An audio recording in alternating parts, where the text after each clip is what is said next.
Sometimes a little thing jumps up on your screen. You have to click OK or got it or something that clears it out of the way.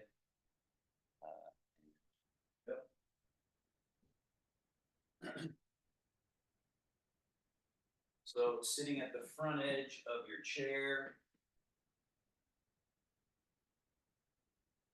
cultivating a couple important infrastructural ideas. Zhongjang means central upright. So having a vertical pillar, vertical axis line. Everyone agrees that that's a good idea, right? This idea of, have an upright posture. And then where Taoist thinking, Tai Chi, Qigong thinking, diverges or has new ideas about, not new, they're actually quite old, ancient insights.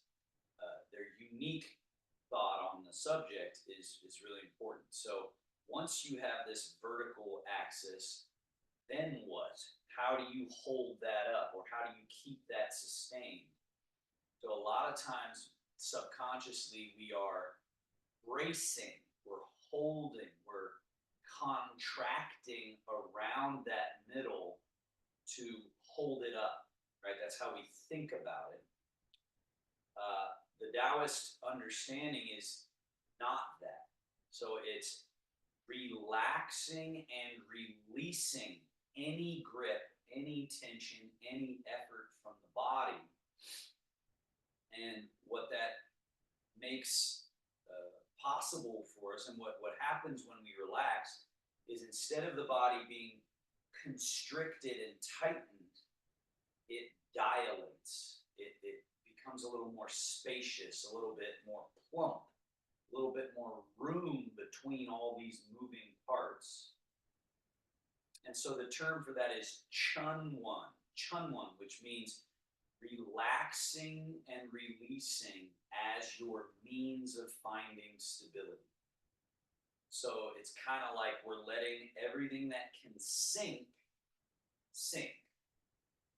down through the chair, down through our legs. And so this is that process of grounding, being grounded.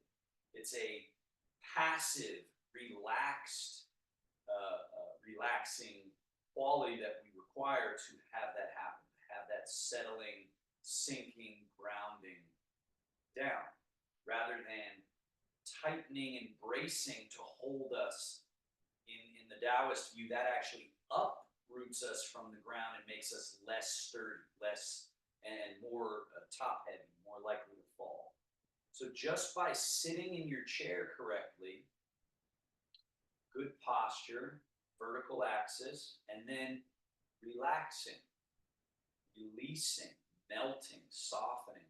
You're doing very important work in working on how to walk and stand and go upstairs and downstairs. You might not think it, but this ability to relax and find that sturdiness that relaxation offers. So that is the second part. And then the third is what's called Qingling, which means lightness and nimbleness. And it's kind of like the result of Zhongjang plus Chanwan, relaxing and releasing, equals Qingling, this quality of nimbleness. And just think of someone who's doing Tai Chi and they look all fluid and everything kind of just has this lightness and floatiness to them. That's that Qingling quality versus tension in the body, uprooted and sort of clumsily moving around. So just sitting, breathing in, breathing out, and working on those three ideas of central upright, relaxing as your means of finding stability, and feeling that Qingling quality, that nimbleness. Let's just do that for 5 breaths. You could do this for 30 minutes, just sitting and feeling those elements at play. Let's just do 5 long, smooth breaths in the nose. Light hold of the breath, and then out the mouth.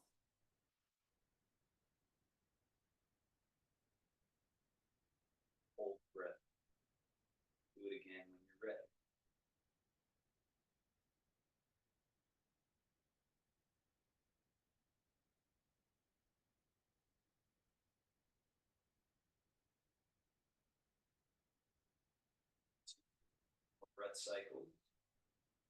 It's useful to practice this sitting because sitting feels safe.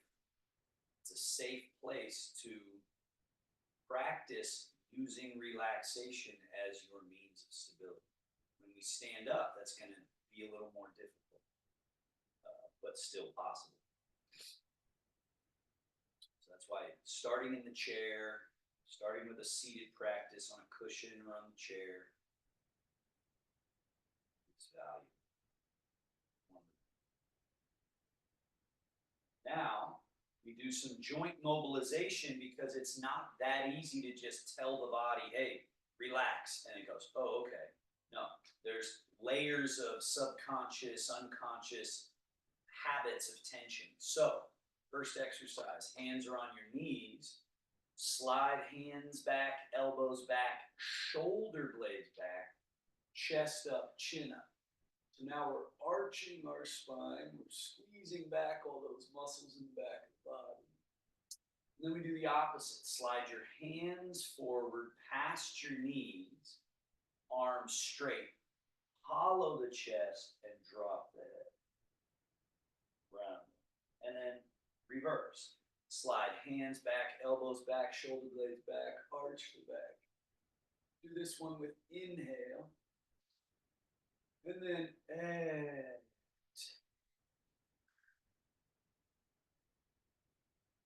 3 more of these. So this loosens up where we've got our tension.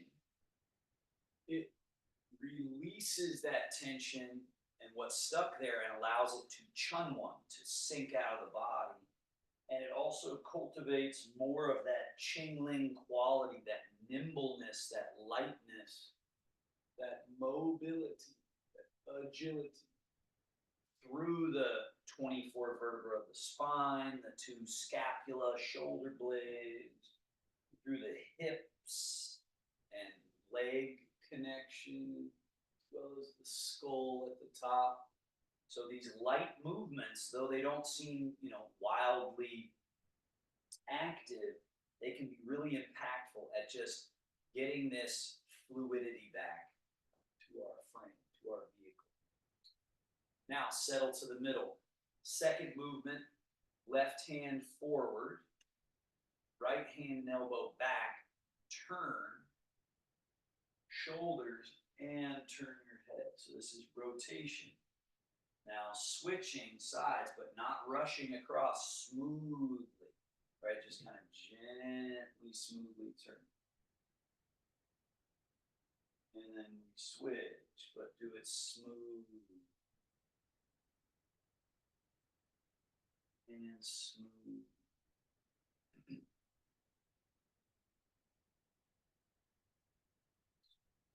Couple more, just all the way to one side.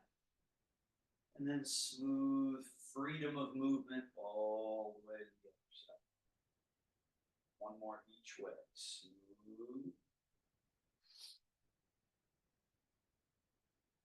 And smooth. And then back to the middle. Third movement, arms hang loose. We lean. So all 24 vertebrae of the spine, side bending. We add this little lift of the wrist in front. Notice I didn't swing my arm way out here. I just floated it right up here. This liberates me to kind of lean a little more, to challenge that edge there a little bit. And then back up to center, let the left arm go down, lean to the left, and right wrist up. So again, freedom of movement. This is a great one to feel. Relaxation grounds you, right? If I'm just soft and relaxed, and I just kind of casually, leisurely lean over here, and I stay relaxed, it's kind of like the weight goes down through this leg, down through the chair, and keeps me grounded, and everything up here is free to move, but yet it's still organized. It's still grounded.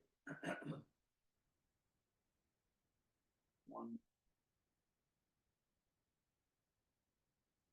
So ideally, this just sort of broke up some of the congestion through the body. We'll do just a couple more joint mobilizations. These are like the minimums. This is the minimum set of movements that we have to just kind of get things loosened. So now scapula on our back. The scapula do a couple different things, really important.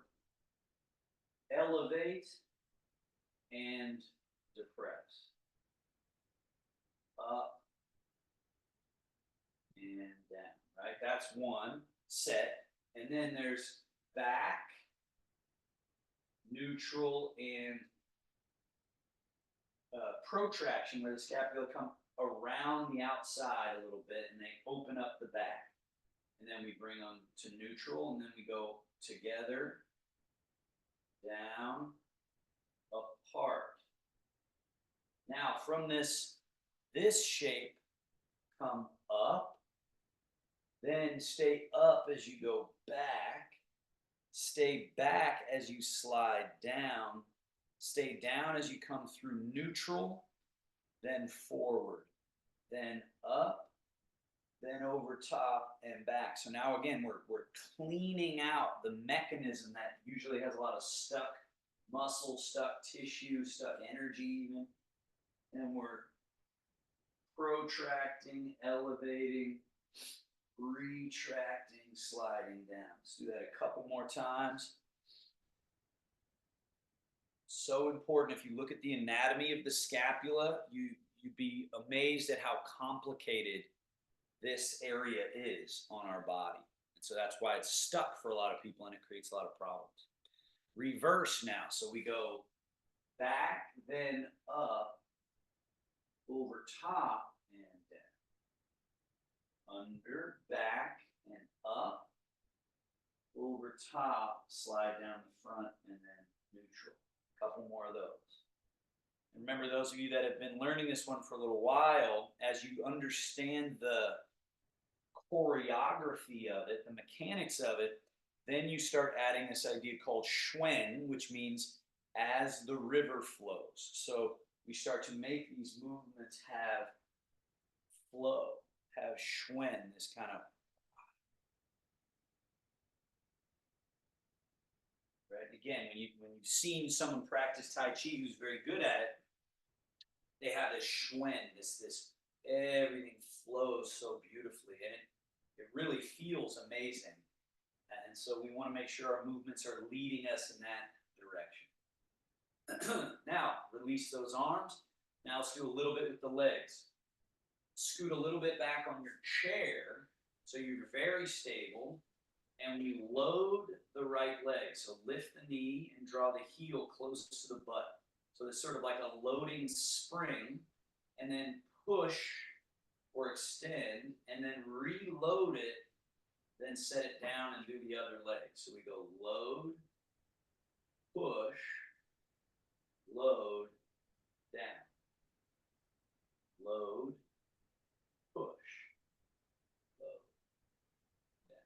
And again, loading, push, load, down. One more each. So freedom of movement of all the parts, from hip through knee, down through the foot.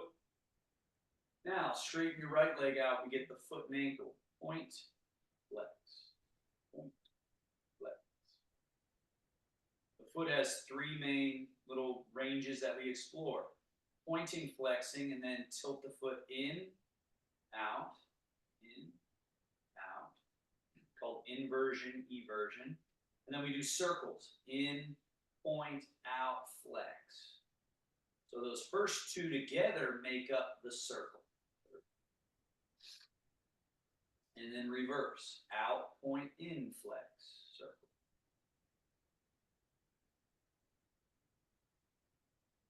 And switch, point and flex.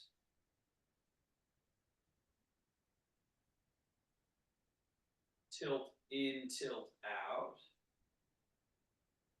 inversion, eversion, and then circle.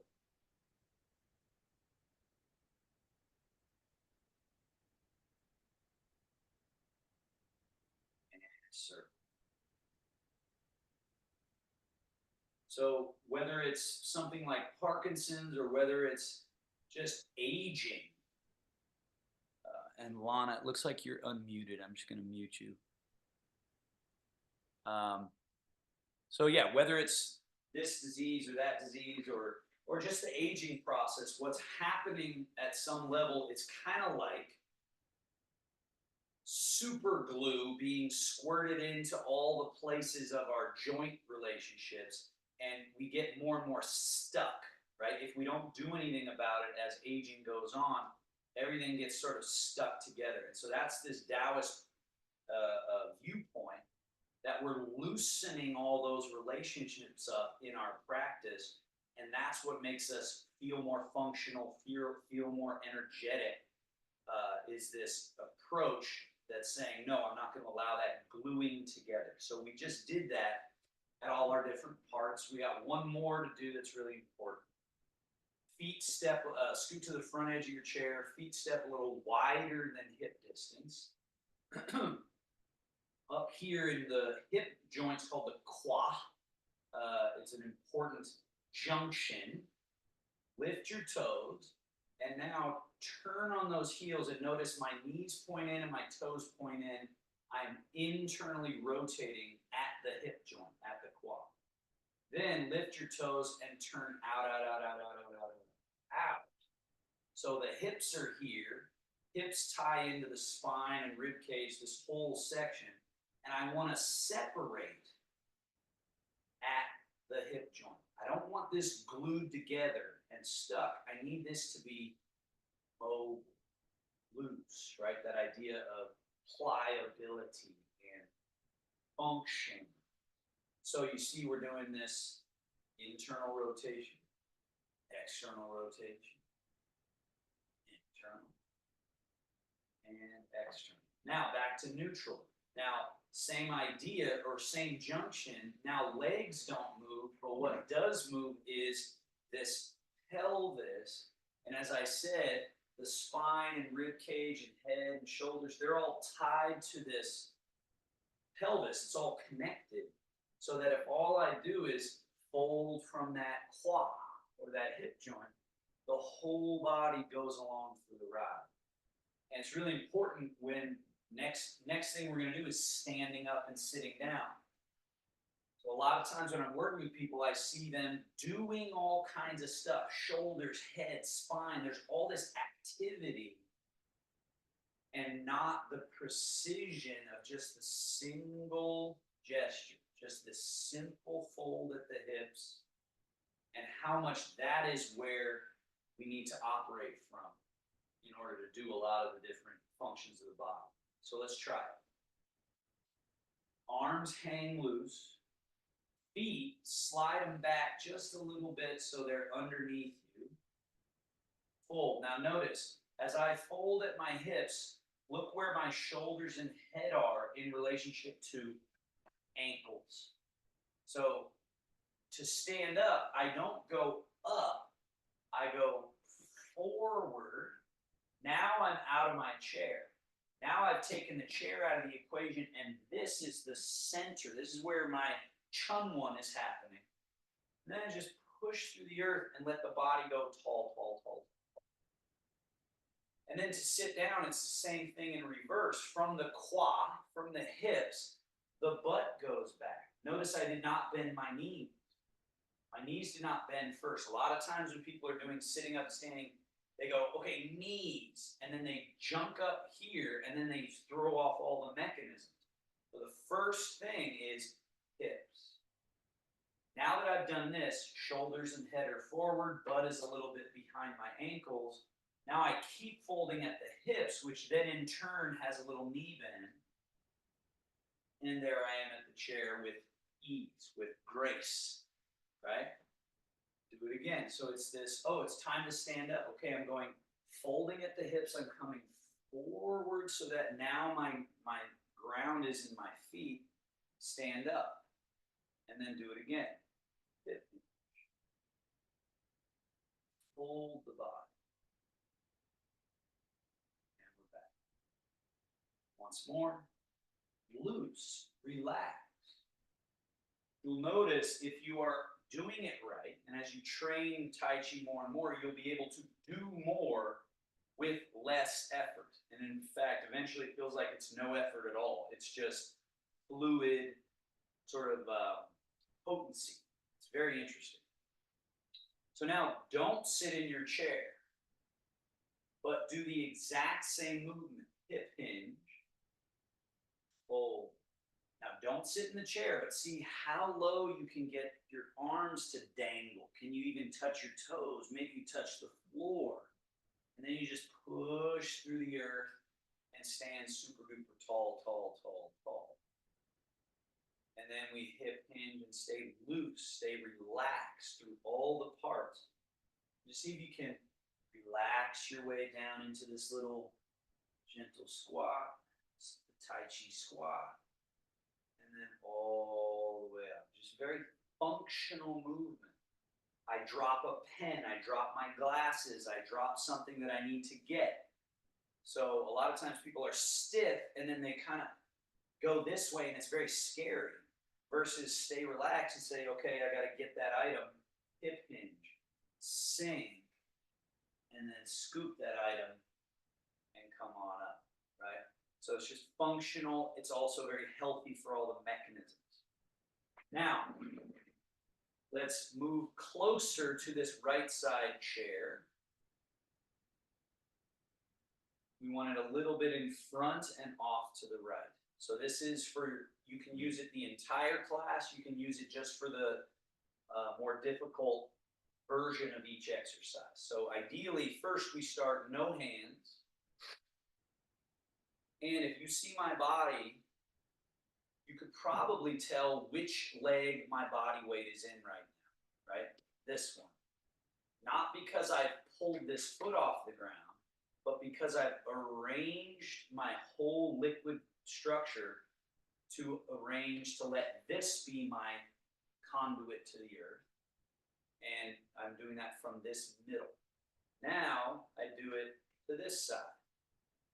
So find that gesture right here. This is a super important exercise that you can be doing secretly out in the wild at the coffee shop or in you're standing in line somewhere, or if you're watching television or whatever, you have a moment rather than be sitting, you could be standing up and just working on finding this basic skill. Because if you can do this correct, you can step upstairs, you can walk forward, backwards, you can do all kinds of different things, turn. If you can create what's called separating empty and full. So in Tai Chi, you're either double weighted, which is not great, meaning this is stuck and I've got tension in both legs, or I'm differentiating or separating full, empty, and then full, empty.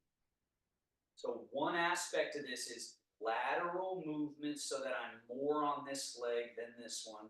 But more important than that is this, your leg is not a stilt. It's a spring. It's like a bed spring. It's like something you have to allow the weight to go down into for it to turn on and have its function. So when I go over here, I don't lock up this leg. I do the opposite. I soften it and allow that load to happen. And that's what creates some freedom on this side, okay? So now we're gonna just do that and add an element. The weight goes down through the left leg. So feel your left leg more full, right leg more empty, lift the heel, and see if you can get like I am here. I'm on the tip of my shoe. A lot of times when I'm teaching this, people think they're doing that, but really they're pressing the toes down and they still have weight in this leg. So a big sort of hurdle to get over is where there's so much in this leg that you can go to the tip of your shoe. That's why your chair is there to help you, to see if you can get to where you're just very lightly. And then land that foot down with zero weight. That's the other thing people do is when the foot goes down, they fall into the leg. So can you lift it and lower it, no body weight? and then shift, change. So now this is your full leg, this is your empty leg, and go to the tip of the shoe, and then come back down. Change. So from your middle, change, full, empty, tippy toe, down, change, tippy toe, down, change, tippy toe. One more, change, tippy toe, down. Now, next level, change. Weight is here. This is where you might want your chair for safety. Go tippy toe and disconnect that foot from the floor. Place the whole foot down without any weight in it. So you have to soften this leg long to get it to the ground. And then from your middle, change. Now this one is empty. Tippy toe. Disconnect. Soften the leg long. Place it back to the earth. Change. The saying in Tai Chi is the primary direction is down. So if I take care of the down, then the up can be explored safely. If I don't have the down and I try to go up, I'm in trouble. So that's why this primary emphasis is releasing, chunwa, down, and then that creates this feeling of like, oh, well, this is Ching Ling, this is light and nimble. Again, down. So let's go to the next level of the challenge. Use your chair. How high can you go? So this is it. This is as high as this leg goes. Loose foot, loose knee, loose hip. It just kind of tucks in. And then soften that leg long all the way down.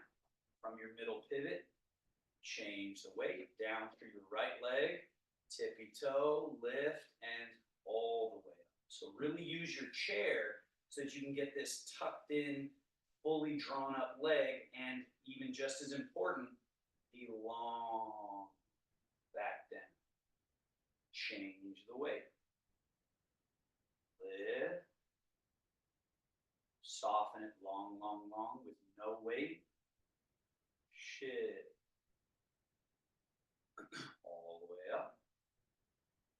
As you get better at this, what's really cool is that if I get this loose and I get confident at letting the weight go down through it, it's almost like I can do them simultaneously. I can go down and up, right?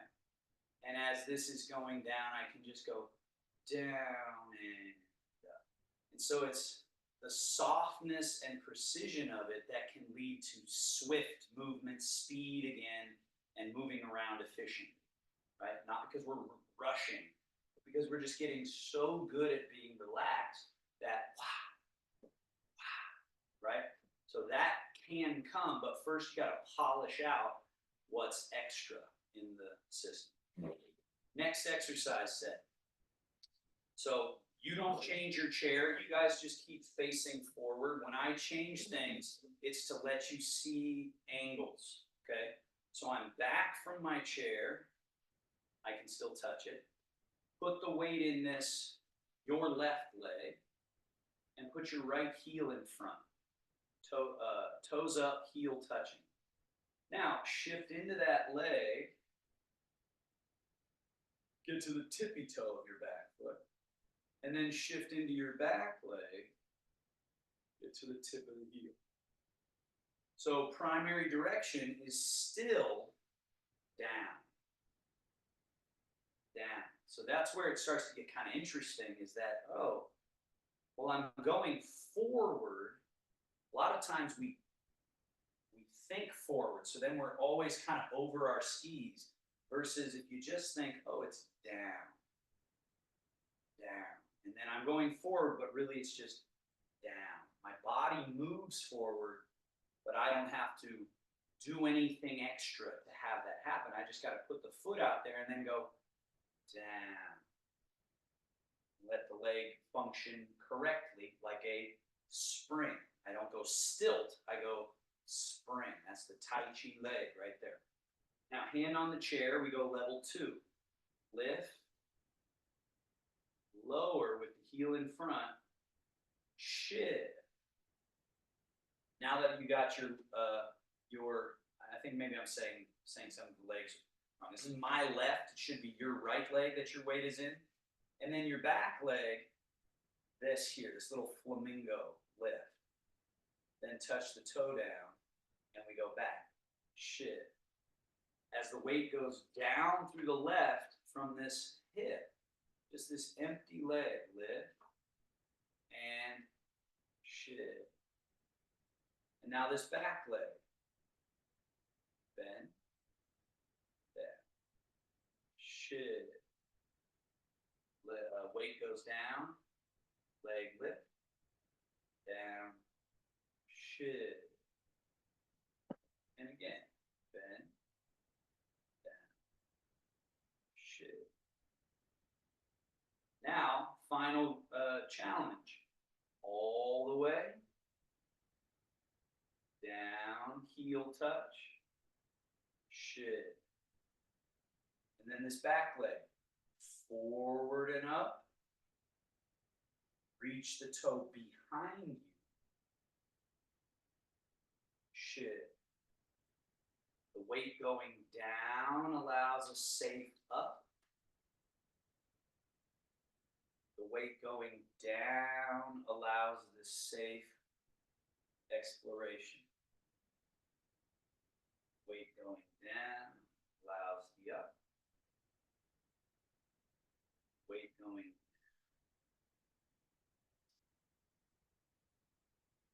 and switch sides. Here. Now it should be your right leg has the weight, left foot is in front, heel touching. Level 1, just casual shift. Shift. Shift. So what are you training? You're training staying relaxed. When you go into a leg, the normal habit is going to be to tighten it, brace it, lock it. And so we're in a safe setting, practicing saying, okay, I know that's what I normally want to do, but what happens when I just relax that little bit and allow this springiness of the leg to function? Because this is the correct way the leg wants to operate efficiently. It can operate like a wooden stilt, but it's not as natural as this Tai Chi leg. Now we go to level 2, which just adds the challenge. We go weight down through the back leg from this empty hip. You just go lift, lower, shift. Weight goes down through that left leg so that you can flamingo. It's kind of the test to say, did I really commit to one leg that would liberate this one? And then did I really change? Did I completely change so that this one has that freedom? And then change. Change. Then we go third level challenge. Same basic infrastructure, just further exploration here. Down. Shift. And then this leg, forward and up. Toe reaches back. Shift. The down gives you the up. The down.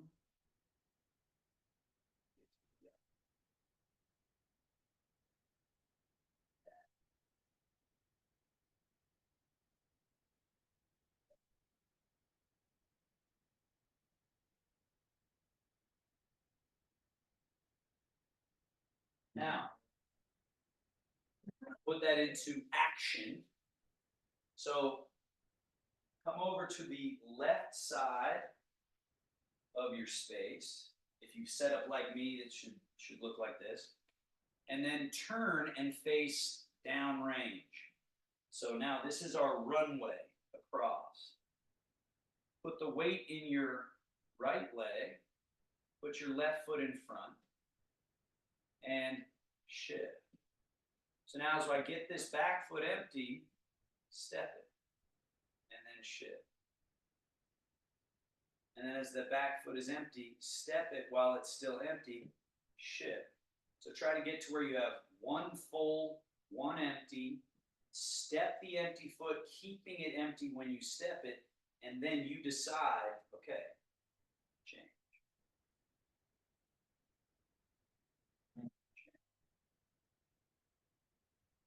Now we reverse that. That can be a little dangerous. Be very careful. Shift. So you got 100% in one. You step the other one behind while it's still empty, and then shift, right? You got your chairs near you for safety. Choose one leg to be full leg. You step the other one, the toe back, shift. Take small steps. Work on the down, giving you your support that you're looking for. Shift. Once you got one leg doing the work, the other is free. Shift. Shift.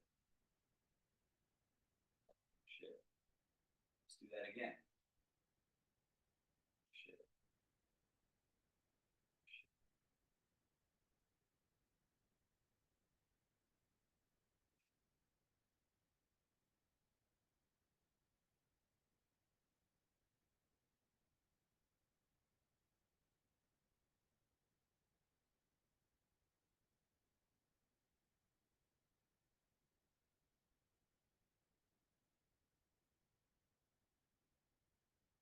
Then turn and face forward. And from here, we do side steps. So put the weight in your left leg and step your right foot out and back in. This is like a little preparatory practice. Out, in. Important part here is that my weight is in the in the left, and that right foot, when it steps out or in, ideally there's zero weight. So there's no sort of clumsy body movement clunking back and forth. It's an empty, light foot that can do this. Okay? Now, put that foot out there and leave it there. Now, both feet stay, you could say, glued to the ground or magnetically sealed to the ground. And we go 100, 0, and then back. 100, 0. Now, remember that term I used earlier, the qua. The space here where the legs plug into the hips. That space.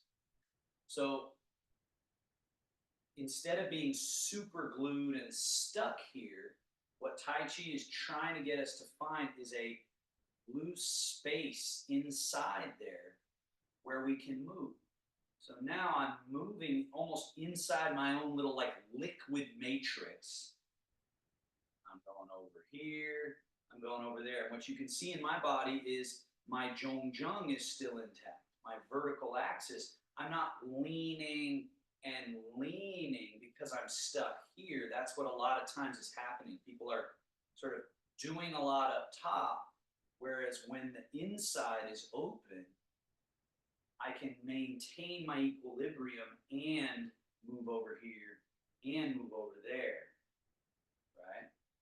Now move into that right leg, left leg empty, bring it in and out. And it's loose, like an octopus tentacle, right? We want this leg to be just as loose as our arms, the empty leg. Whereas the full leg's got this other job it's taking care of, a very important job.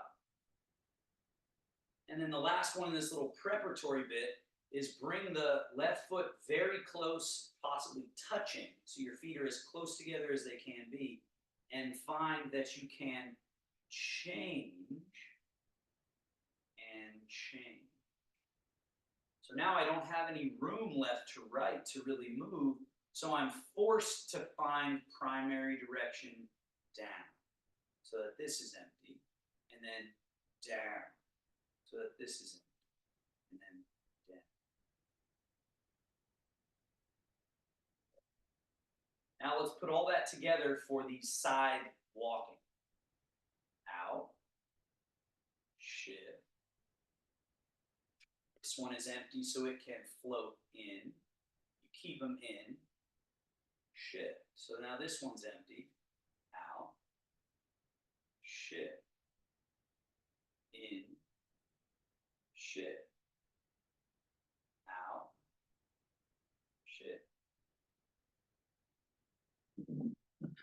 In, shift. Vertical axis. Okay. You go back that way. Out, shift. In, shift. Out, shift. So imagine a little cappuccino cup on your head that you're just bringing across the room and not spilling it. So that's Zhong-Zheng. Chun-One is this, rather than bracing and grabbing my body trying to find stability, you're doing the opposite. You're releasing any effort of that and finding, especially over time, that the liquid hydraulic quality is not weak. The softness that's possible in this body isn't weakness.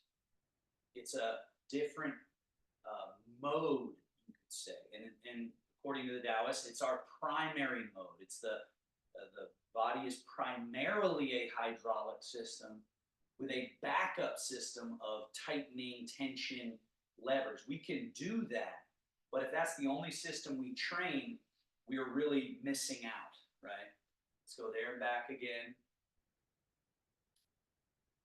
Because again, if I'm tight and stuck everywhere, eventually that's going to fail me. Later on down the road, as I get older and older, I'm going to be clumsier, my joints are going to hurt, I don't have any pliability, and so on and so forth. Whereas when you train this loose system, and again, my teacher who's in his 70s, which again, I know a lot of people say, oh, he's young, 70s young. But the way this man can move just opens your eyes up to say, wow, if you train the loose system, you can be highly functional, like spring-loaded athleticism further on down the road of life. But it can't be done with tightening, toning.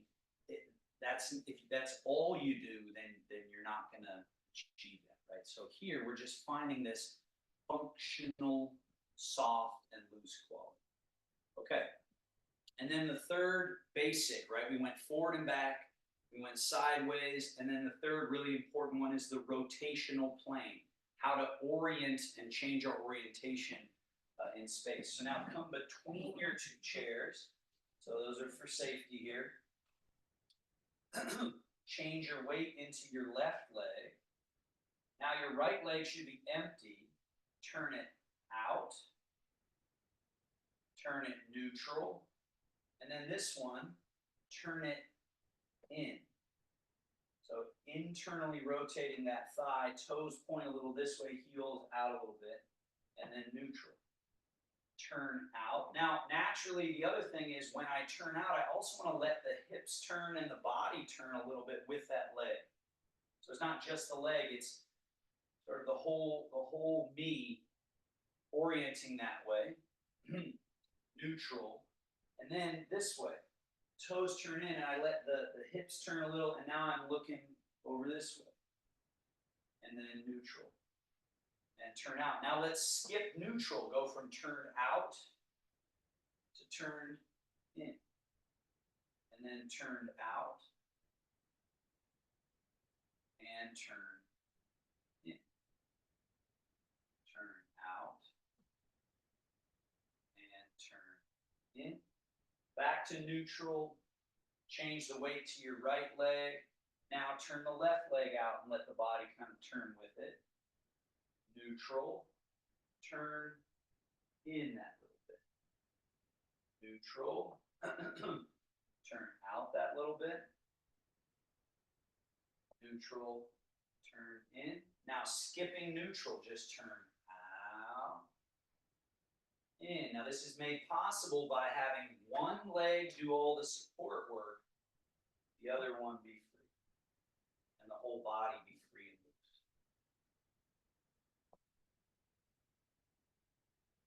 And back to neutral. Now we put it in action. The weight goes in the left leg, turn the right leg out. Now, primary direction is still down. I let my weight go down through the right leg and let my body reorient to this direction. Then we do it again. Change the weight to the left so that your right foot is free to turn. Let your body turn with that. And then change your weight into your right leg and bring your left foot to match. So now I've turned another 90 degrees. I'm 180 degrees from where I started. Then empty the right leg again by letting left leg fill. Turn that empty foot out. And again, change. And now I'm another 90 degrees changed in the room. Do it one more time. And you should be generally back to facing forward.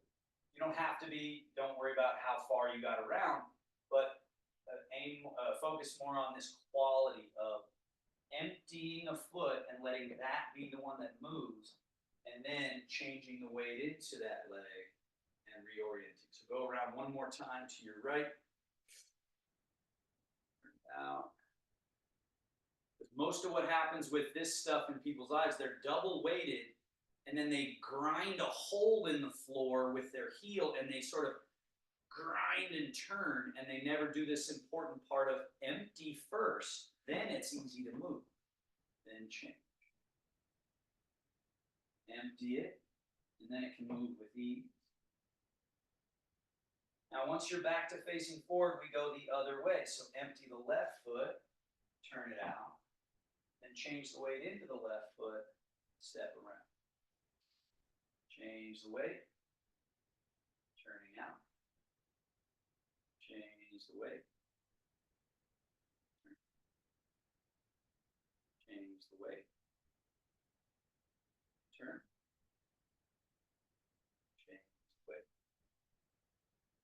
Bring it around. Change.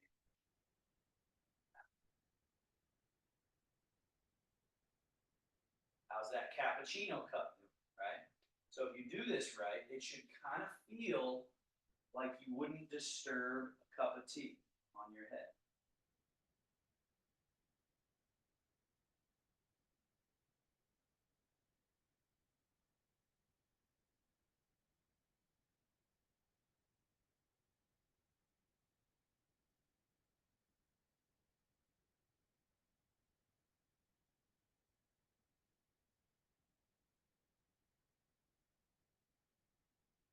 All right. And then I gotta take care of something's happening right outside my space here. I'll be right back. 2 seconds.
Apologies for that.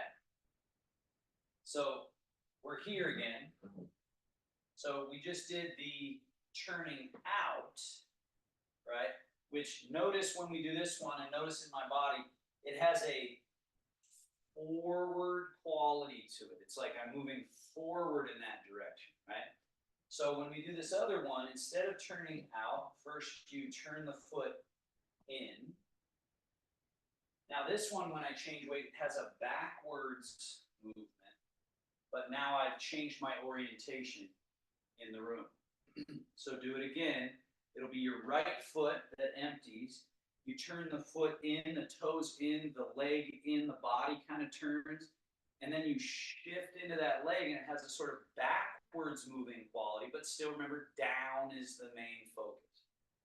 Again, put the weight in your left leg, freeing the right foot, turn the foot in, and then change the weight. And this one, people often are kind of confused, like, why would I learn this, or where would I use this? Just go with it for a moment, and you'll see what I mean in a moment. So again, turn the foot in, and then change, and back to neutral. Go around once more. So it's empty, turn the foot, let the body turn to orient that way, and then shift. There's a backward quality, but it's still got to go down. Bring the left foot to match. And again, empty the right foot, turn, shift, and reorient. And the power of orienting yourself in space is really important, because it allows you to address, let's say, something that's happening, that you need to face it, right? Or it allows you to get yourself aimed in the direction that you're trying to go. Because from my understanding, one of the number one times that people fall is when they're changing direction. So people are a lot of times turning to go somewhere like this. You see what I'm doing here. I led from a sort of stiff upper body with double weighted legs, and I turned, and so I created this fall. Versus if I'm going to go that way, I want to orient myself safely before heading off that way or this way. So let's do left leg now. Weight goes in the right, and the left foot turns. So now notice how I'm able to orient and see here, and then change the weight, bring the foot. And if I wanted to, I could backpedal from there. Like if something was coming at me that I needed to go away from, this movement would come in handy, where you go, oh, and you move back. Backpedal. Doesn't happen so much unless you're doing like martial arts or sports or something. But maybe it's a scooter coming down the street, right? But it's also just these mechanisms. The body has mechanisms that want to be used. They need to be used. And so this is one of them. This is this direction of movement. Go around twice in this direction. Turn the left foot in and change the weight. Bring the right foot to match. Change the weight. Left foot turns in. Change the weight. Right foot comes to match. Change the weight. In. Change and turn. Neutral. Back. And then finally, last one we'll do today is you put those last two together. So before it took me 4 foot movements to turn 180 degrees. Now just watch me do this. 1 foot movement. I'm changing my weight. And then I do this little turn in and change the weight. And now I got 180 degrees of change in 2 foot movements. All right, so that's essentially the maximum that the maximum efficiency that the body can do what it's doing. So try that with me now. So we go from facing forward, we're going, okay, right foot turns out. Now I'm changing the weight to the right. Left foot is free, so then I'm turning it in and turning the body. And then now I'm 180 degrees turn. Now do it one more time to get back to facing forward towards the camera. Turn the right foot out, change the weight, Turn the left foot in. Change the weight. Bada bing, we're there. Do it again. Turn out. Change the weight. Remember the primary direction the whole time is down, down.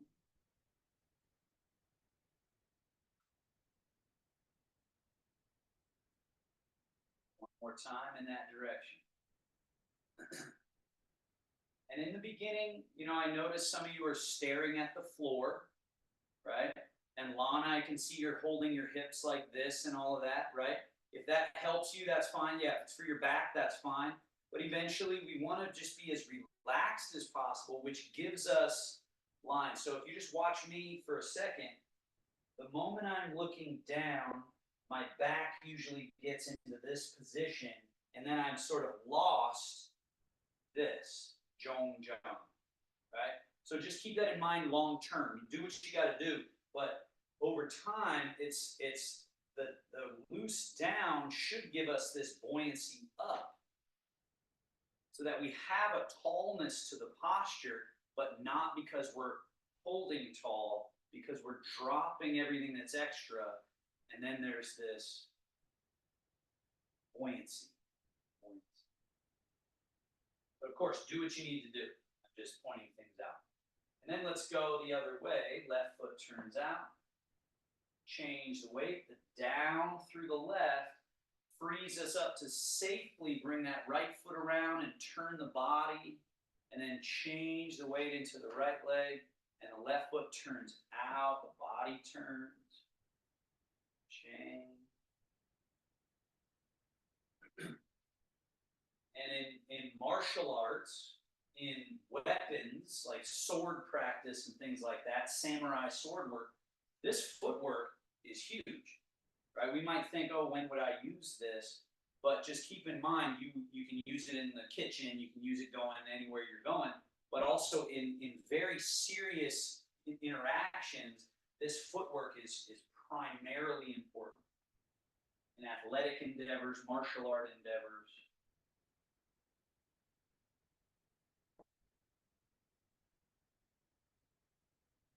One more time around. Training looseness, training this ability to orient and turn around in your space without getting dizzy, and keeping your, and then we find facing forward. And the last little bit, we just put a lot of workload into this region of the body. Bring hands together, rub your palms, rub back of one hand, palms, back of other hand, and then the quad, that groin area. With Tai Chi massage, you don't dig deep. It's a soft pressure, but then a vigorous movement. And then go hip flexors right along the front of your hips. Again, notice soft pressure, vigorous movement. And then come around to the tailbone area, soft pressure, vigorous, up onto your lower back, soft, vigorous.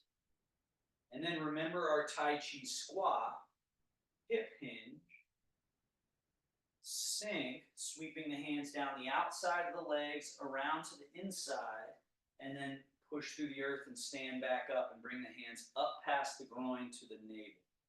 Let's do it again. Quad, hip flexors,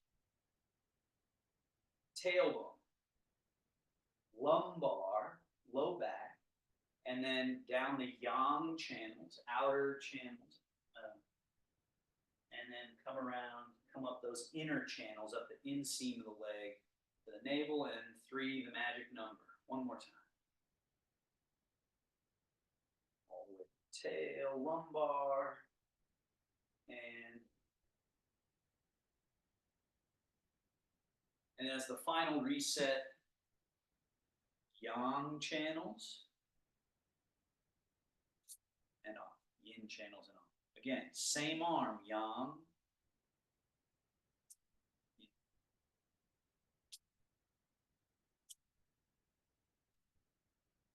Switch arms.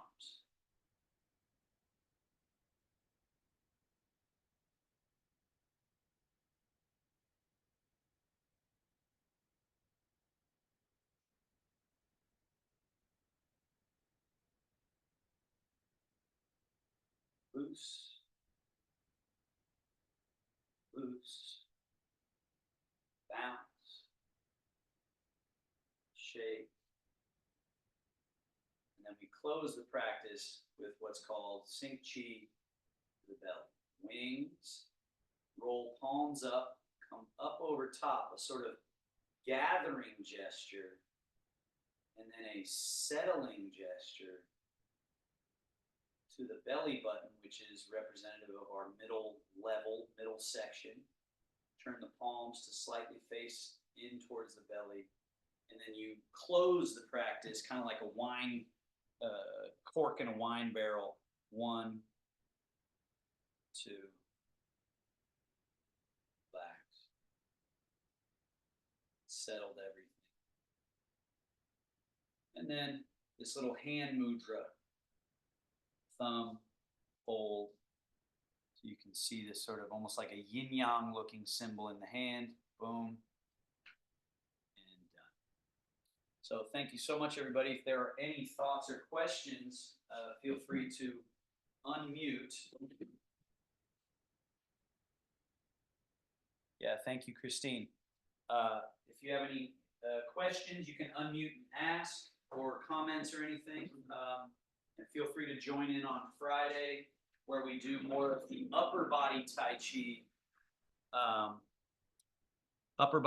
Chi, choreography up here with the weight shifting. And then in either class, sometimes we do the blend of the two, where we're actually walking and doing the Tai Chi. So come check us out on Friday at 11 as well.